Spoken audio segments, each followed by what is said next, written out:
ഒരു കഥ നമ്മൾ ചെറുതായിരിക്കുമ്പോൾ കേട്ടിട്ടുള്ള കഥയായിരിക്കും കേട്ടോ, പ്രത്യേകിച്ച് ക്രിസ്ത്യാനികൾ. ഈ ഒരു കഥയെന്ന് പറഞ്ഞാൽ നല്ല സമരിയക്കാരൻ്റെ ഒരു ഉപമയാണ്. ഒരുവൻ ജെറുസലേമിൽ നിന്ന് ജെറീക്കോയിലേക്ക് പോവുകയായിരുന്നു. അപ്പോൾ വഴിക്ക് വെച്ച് കൊള്ളക്കാർ ആക്രമിച്ചു. അദ്ദേഹത്തിന് ഇഷ്ടംപോലെ പണവും സ്വർണവും ഒക്കെ ഉണ്ടായിരുന്നു. അദ്ദേഹം ഒരു നഗരത്തിൽ നിന്നും അടുത്ത നഗരത്തിലോട്ട് പോവുകയായിരുന്നു കേട്ടോ. എന്തോ ബിസിനസ് ആവശ്യങ്ങൾക്ക് വേണ്ടി പോവുകയായിരുന്നു. അത്യാവശ്യം ഒരു സമ്പന്നനായിരുന്നു അന്നത്തെ കാലത്ത്.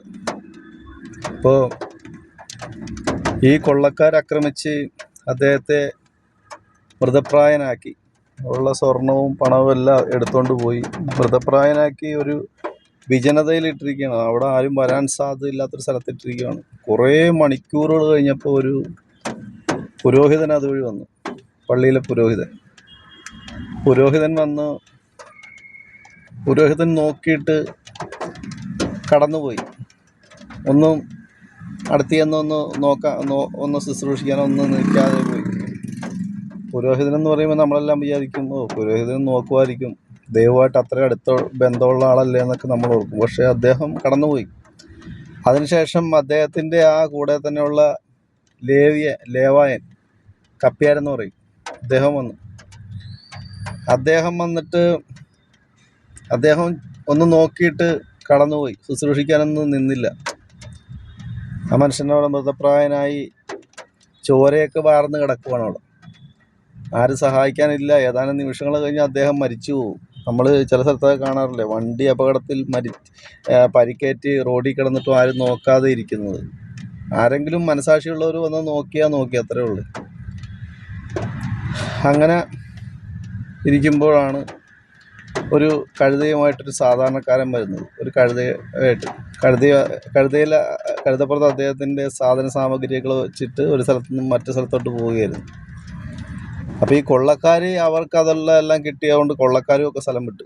ഇദ്ദേഹത്തെ മൃതപ്രായനാക്കി ഇട്ടിരിക്കുകയാണ്. അപ്പോൾ ഈ സാധാരണക്കാരൻ വന്നിട്ട്, സാധാരണക്കാരൻ എന്ന് പറഞ്ഞാൽ നമ്മുടെ ഇന്നത്തെ കാലത്തെ ബിസിനസ്സുകാരൻ അല്ല, സിനിമാ നടൻ, മറ്റു പ്രശസ്ത മേഖലയിലുള്ളവരൊക്കെയാണ് ആ പുരോഹിതനും ലേവായനും ഒക്കെ. സാധാരണക്കാരൻ എന്ന് പറഞ്ഞാൽ നമ്മൾ സാധാരണ ചെറിയ ജോലിയൊക്കെ ചെയ്ത് ജീവിക്കുന്നവർ, ഈ കെട്ടിടം പണിക്കാർ അല്ലെങ്കിൽ ഓട്ടോ ഡ്രൈവർമാർ, അങ്ങനെയുള്ള ചെറിയ പണികളൊക്കെ ചെയ്ത് ജീവിക്കുന്നവർ, ദിവസ കൂലിക്ക് വേണ്ടി ജീവിക്കുന്ന ആൾക്കാർ, സാധാരണക്കാർ. അതുപോലത്തെ ഒരു സാധാരണക്കാരൻ അവിടെ വന്നപ്പോൾ അദ്ദേഹത്തിൻ്റെ ആ ഒരു അവസ്ഥ കണ്ടപ്പോൾ ഇദ്ദേഹത്തിന് മനസാക്ഷിയുള്ളതുകൊണ്ട് അദ്ദേഹം കുറച്ചു നേരം അവിടെ നിന്ന് ആലോചിച്ചപ്പോൾ ഇദ്ദേഹത്തിന് ചോരയൊക്കെ വാർന്നിരിക്കുകയാണ്. ശരീരത്ത് വസ്ത്രം പോലും ഇല്ല. ആ ഒരു അവസ്ഥയിലാണ്. അപ്പോൾ അദ്ദേഹത്തിൻ്റെ ആ മുറിവൊക്കെ ഉടനെ തന്നെ വെച്ച് കെട്ടി, അദ്ദേഹത്തിൻ്റെ കയ്യിലുണ്ടായിരുന്ന തുണി കൊണ്ട് എല്ലാം വെച്ച് കെട്ടി ഉടനെ തന്നെ അടുത്തൊരു സത്രത്തിൽ ഏൽപ്പിച്ചു. പണ്ടൊക്കെ എന്ന് പറയാൻ സത്രങ്ങളുണ്ട്, ഹോസ്പിറ്റലിലൊന്നും ഇല്ല, സത്രങ്ങളാണ്. അവിടെ എന്ന് പറഞ്ഞാൽ ചെറിയ പ്രാഥമിക ശുശ്രൂഷയൊക്കെ നൽകി വിടുന്ന സ്ഥലമാണ്. അവിടെ ഒരു സത്രം സൂക്ഷിപ്പുകാരനും ഉണ്ടാവും. ഇയാൾ അവിടെ കൊണ്ട് ഇദ്ദേഹത്തെ ഏൽപ്പിച്ചിട്ട് പറഞ്ഞ്, കുറച്ച് കാശും കൊടുത്തിട്ട് പറഞ്ഞു, ഞാൻ പോകുന്നു, ഇദ്ദേഹത്തെ വന്ന് നോക്കിക്കോണെന്ന് പറഞ്ഞ് അദ്ദേഹം പോയി. അപ്പോൾ നമ്മൾ മനസ്സിലാക്കേണ്ട ഒരു കാര്യം എന്ന് പറഞ്ഞാൽ, സാധാരണക്കാരിൽ നിന്ന് മാത്രമേ എന്നും നീതി പ്രതീക്ഷിക്കാവുള്ളൂ കേട്ടോ. അല്ലെങ്കിൽ ഒരു സിനിമാ നടനോ അല്ലെങ്കിൽ ബിസിനസ്സുകാരനോ അങ്ങനെയുള്ളവരിൽ നിന്ന് നീതി പ്രതീക്ഷിക്കാൻ പാടില്ല. നീതി ഉള്ളവരുണ്ടാവും, എന്നാലും സാധാരണക്കാരിൽ നിന്നാണ് നീതി കിട്ടുന്നത്. നമ്മളൊരു സാധാരണക്കാരൻ്റെ വീട്ടിൽ ജോലിക്ക് പോയി കഴിഞ്ഞാൽ മനസ്സിലാവും അവൻ എന്ത് ഇതോടുകൂടിയായിരിക്കും നമ്മളോട് പെരുമാറുന്നതെന്ന്. അവൻ നമുക്ക് എല്ലാ ഭക്ഷണം കഴിക്കാനും എല്ലാം തരും. പക്ഷെ ഒരു കാശുള്ളവൻ്റെ വീട്ടിൽ ചെന്നാലാ നമുക്ക് 10 പൈസയല്ല ഭക്ഷണം കഴിക്കാൻ തരത്തില്ല. കാശ് ചിലപ്പോൾ അവൻ ജോലി കഴിഞ്ഞ് പോകുമ്പോൾ തരുമായിരിക്കും. എന്തായാലും ഈ സാധാരണക്കാരെ ശുശ്രൂഷിക്കുന്ന പോലെ ഒരു ജോലിക്കാരനെ ഒരു വലിയവൻ ഒരിക്കലും കാണത്തില്ല കേട്ടോ. എന്നാൽ സാധാരണക്കാരനിലാണ് മനസാക്ഷി കൂടുതലുള്ളത്.